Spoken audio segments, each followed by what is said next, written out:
In a significant escalation, Yemeni armed forces and Islamic resistance forces in Iraq have launched coordinated military operations targeting the Israeli regime in response to what they describe as a genocidal war against Palestinians in Gaza.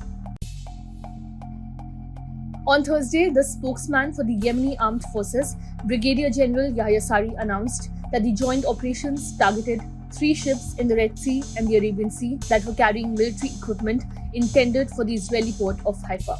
These actions mark a notable increase in regional military involvement in the Gaza conflict. In a video statement, General Sari detailed the operations, stating, "The first operation targeted 2 ships carrying military equipment at the port of Haifa. The second operation targeted a ship that violated the entry ban into the port of Haifa in occupied Palestine." He emphasized the accuracy of the drone strikes used in these operations, attributing their success to careful planning and execution. The Islamic resistance in Iraq issued a statement underscoring their commitment to resisting occupation and supporting the Palestinian cause.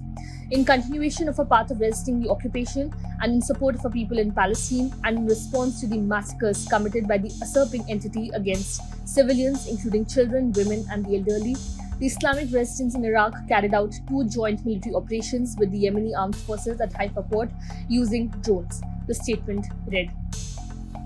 The coordinated military actions were explicitly framed as a response to Israeli operations in Gaza, where Israeli forces have been accused of committing atrocities against Palestinian civilians. The joint port of Haifa operation comes in response to the Israeli enemy's massacres in the Rafah area. The Israeli enemy should expect more qualitative joint operations in the coming period until it ceases its very criminal aggression and lifts its siege on our brothers in the Gaza Strip, Sari declared.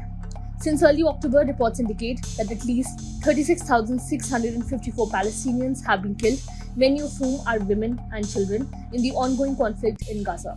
The high casualty numbers have drawn widespread condemnation and calls for international intervention. In a statement, General Sari called on all Arab armies to join in support operations for the Palestinian resistance, citing a religious and humanitarian duty towards the Palestinian people. This call to arms aims to galvanize broader regional support against Israeli actions in Gaza.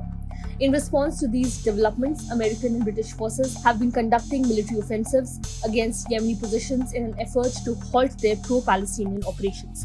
These counteractions highlight the international dimensions of the conflict as global powers become increasingly involved. Subscribe to One India channel and never miss an update.